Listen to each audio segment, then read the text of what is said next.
Henry has just been released from prison. His close friend, known as Biscuit, kindly gives him a ride home. Before parting ways, Biscuit asks whether Henry is interested in the offer he mentioned earlier. It sounds like Henry is being invited back into the criminal world. But after finally tasting freedom again, Henry asks for some time to think it over. Once I've settled, I'll let you know. Enjoy yourself. When he arrives at the apartment, Henry is startled by strange noises coming from his mother's room. Right away, he senses that something is wrong. His suspicion turns out to be true. Instead of earning money honestly, his mother has been selling herself. As her son, Henry feels deeply disappointed. Before going to prison, he had left her money so she and his younger brother could live properly. Instead, it was all wasted on drugs. This is when we understand why Henry turned to robbery and ended up behind bars. Everything he did was for his family, especially for his disabled younger brother, Ethan. This is where everything begins. Welcome to Dragged Across Concrete. The story then shifts to two police officers named Brett and Anthony. They are preparing for a sting operation after weeks of surveillance. They have finally tracked down the hideout of a well-known drug dealer in the city. To stop him from escaping, Brett positions himself near the emergency stairs while his partner pretends to be a building technician and knocks on the front door. Super hard of you to check the fires. Let me in, I'll take care of it. Oh, wait, I'm sleeping. As expected, the dealer named Van Quest quickly realizes it is a setup and tries to flee through the back window. Before he can escape, Brett and Anthony manage to corner him. Since this is a live arrest, they must locate the drugs on the spot. At first, Van Quest refuses to talk, but after pressure is applied, his girlfriend is forced to reveal where the drugs are hidden. Where did your novio put that green duffel bag he got last night? The closet. Drag Vasquez back inside. The operation turns out to be a huge success. No one knows exactly how many kilos of narcotics are seized that day. To celebrate, Brett and Anthony head to their favorite restaurant for breakfast. Their moment of relief does not last long.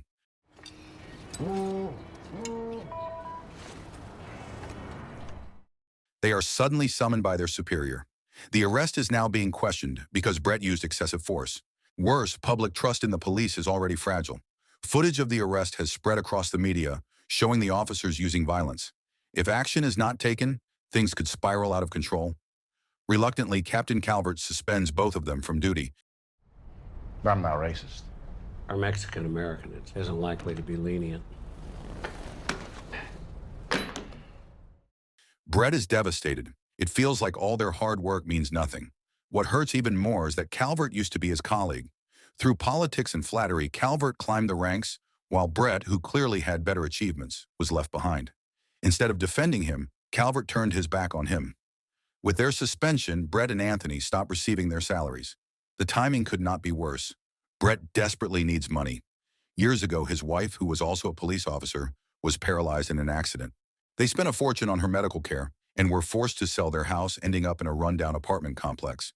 The neighborhood is rough, and their daughter is often bullied simply because of her skin color.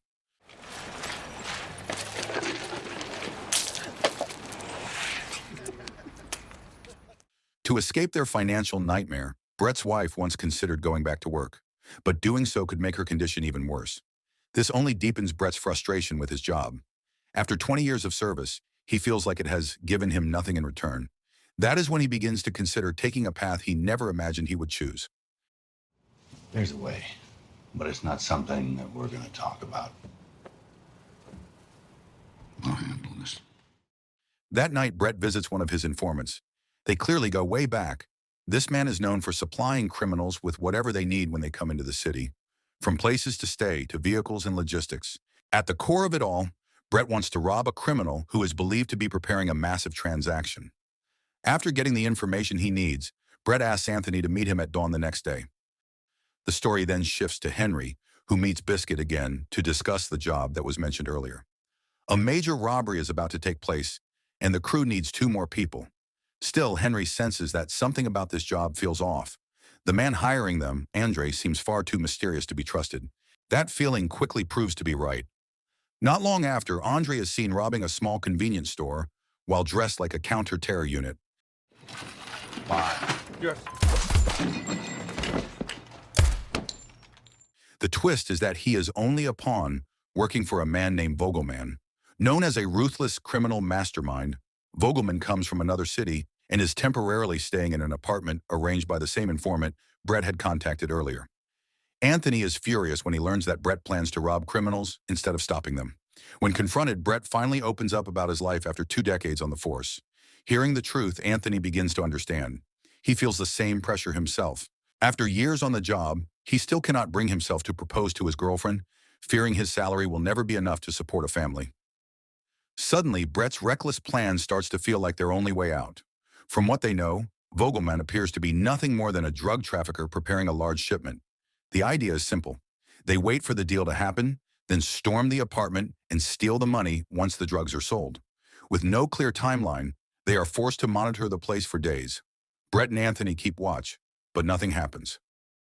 It turns out Vogelman never handles preparations himself. That job belongs entirely to his subordinate, Andre. That same night, Andre strikes again by stealing a random car.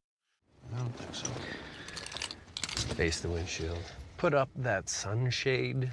To avoid police attention, he makes sure the victim never reports the theft. That's all I've got. Me too, I swear to God. Once he secures the vehicle, he visits another associate who provides the main transport for the operation. The vehicle is heavily modified. The walls, windows, tires, and hood are all reinforced to resist bullets. A small firing window is even installed on the side, allowing gunfire from inside. I expected you airless.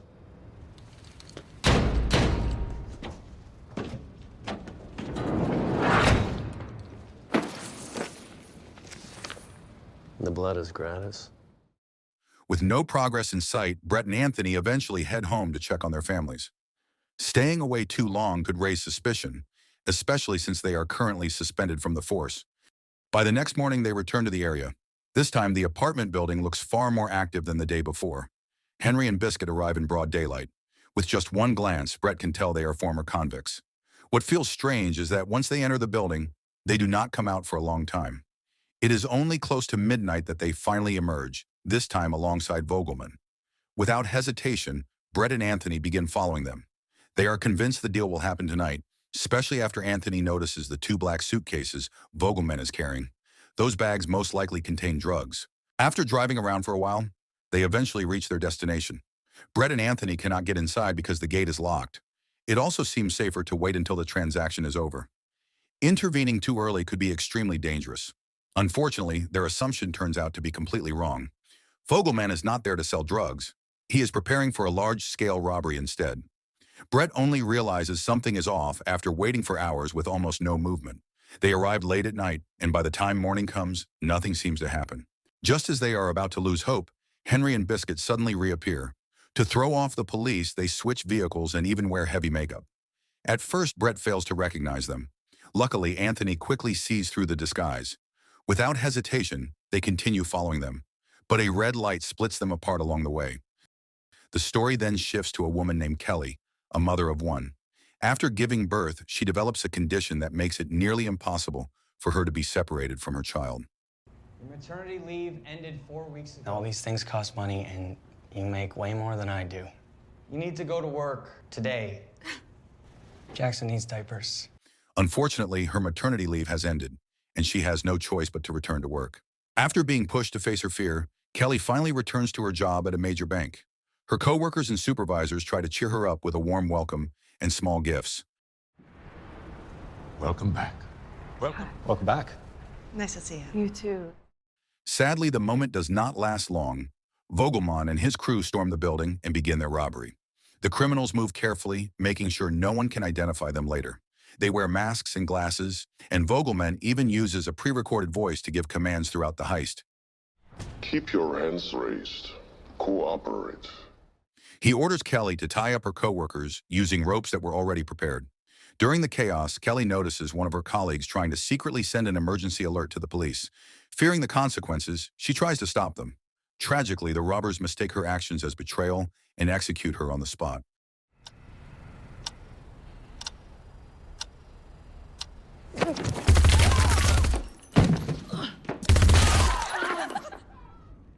Not long after, Brett and Anthony arrive near the scene. As expected, Vogelmann is carrying out a large-scale robbery. The problem is that they cannot act recklessly. Someone is watching the surroundings from inside a vehicle, ready to react if anything goes wrong. If they move in now, hostages could be killed, so they are forced to observe from a distance. Minutes later, Vogelmann finishes the operation. The two officers are horrified when they realize how many lives were lost.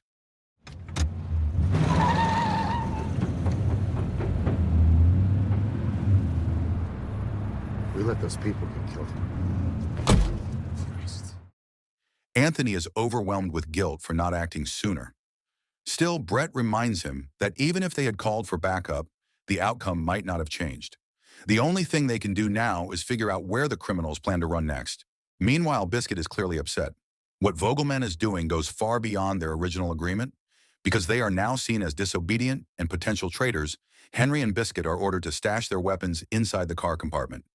Refusing would mean instant execution.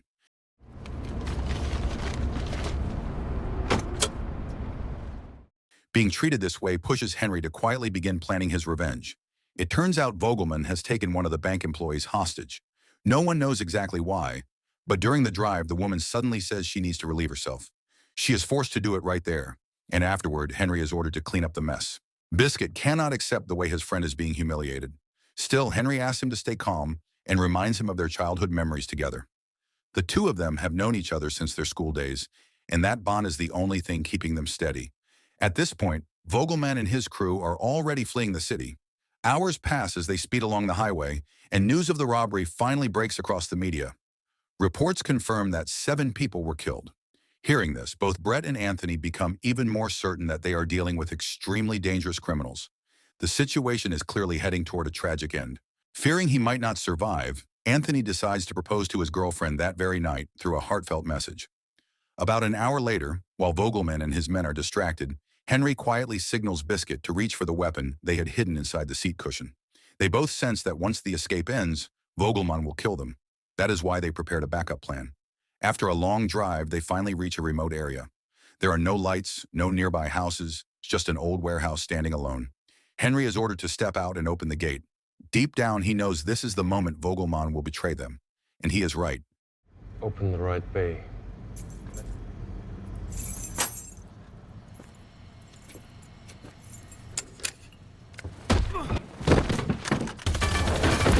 Gunfire suddenly erupts in his direction. Tragically, several bullets fired by Andre strike Biscuit in the leg. Unable to run, Biscuit makes a desperate decision and swallows the car key to ruin Vogelmann's plan. Henry rushes to help him, but the wound is too severe. With his final strength, Biscuit tells him to leave and let him die there. Do you see the key? He swallowed it.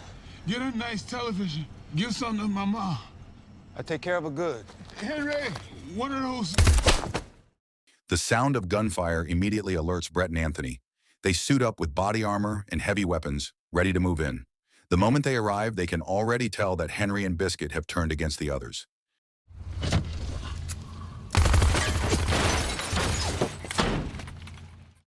Henry once served in the military, and his skills are far from ordinary. From experience, he quickly realizes that the armored vehicle Vogelmann is using has a flaw. From certain angles, it cannot return accurate fire. Don't get shot. Did you miss? Don't be an asshole. They're rolling bunkers on airless tires. They don't have the right angle. Unless they get on the ground.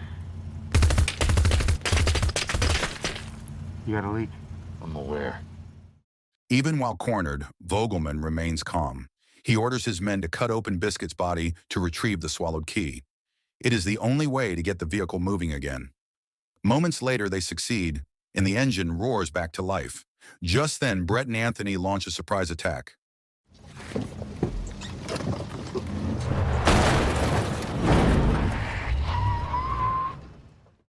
Trapped, Vogelmann uses the hostage as leverage to escape. The woman still has her ID on her, and the criminals threaten to hunt her down if she disobeys their orders.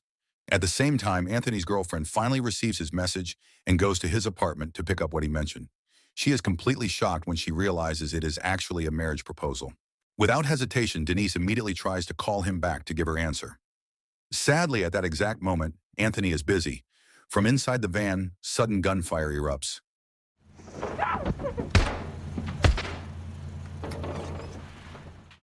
Of course, everything happening is part of an act. It is made to look like the hostage managed to escape from the criminals. The performance works just well enough to fool Brett and his partner. The moment their guard drops, gunfire suddenly rains down on both of them. Mrs. Reed? Keep coming, Mrs. Reed. You're doing great. What happened to Vogelman and his sidekicks?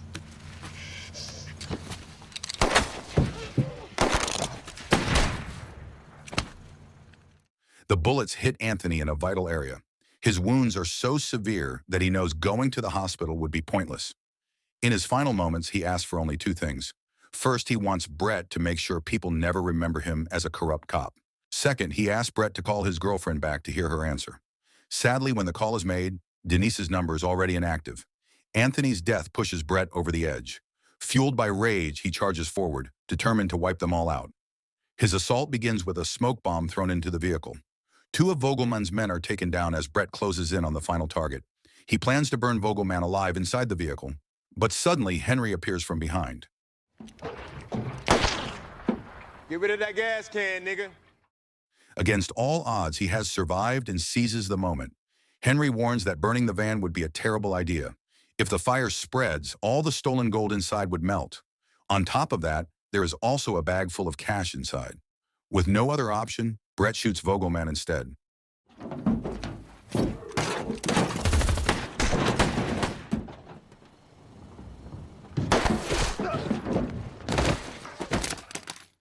Once all the enemies are finally dealt with, Henry turns on Brett. He reveals that since the robbery began, he had already noticed the police tailing them. He even recognized Brett from the media, where his face once went viral. That is why he secretly recorded everything that happened. Brett does not freeze when the gun is pointed at him. He removes his bulletproof vest, pretending he needs it to stop the bleeding in his leg. In a split second, he manages to turn the situation around. Go rob, bank rob, walk PD, no.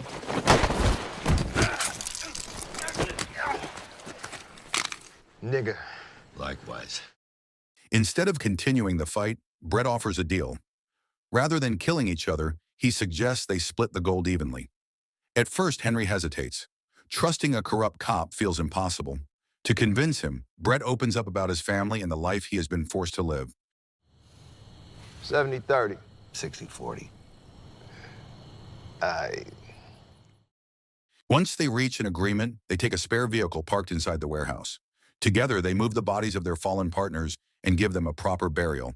After that, they begin searching through what remains. Before going any further, Brett warns Henry not to touch the remaining weapons.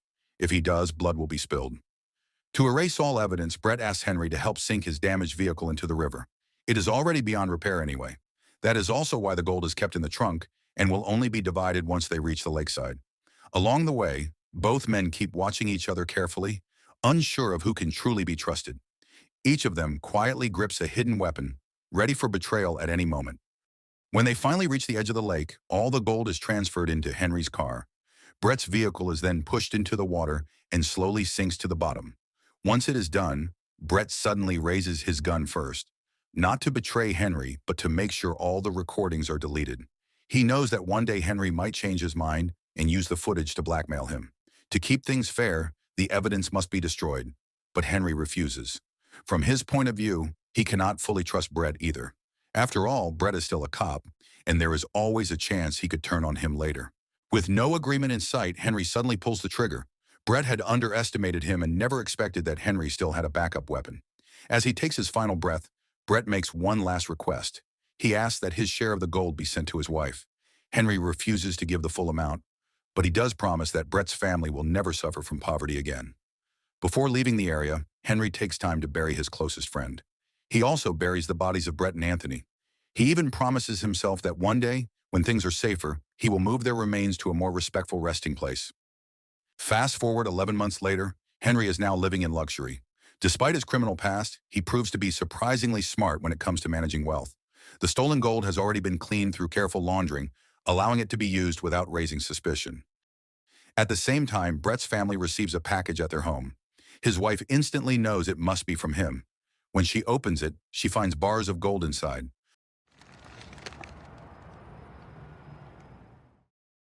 So the moral of the story is, if you mix crime, trust issues, bad timing, and too many guns, someone is definitely ending up buried while someone else gets Brett and still needs therapy.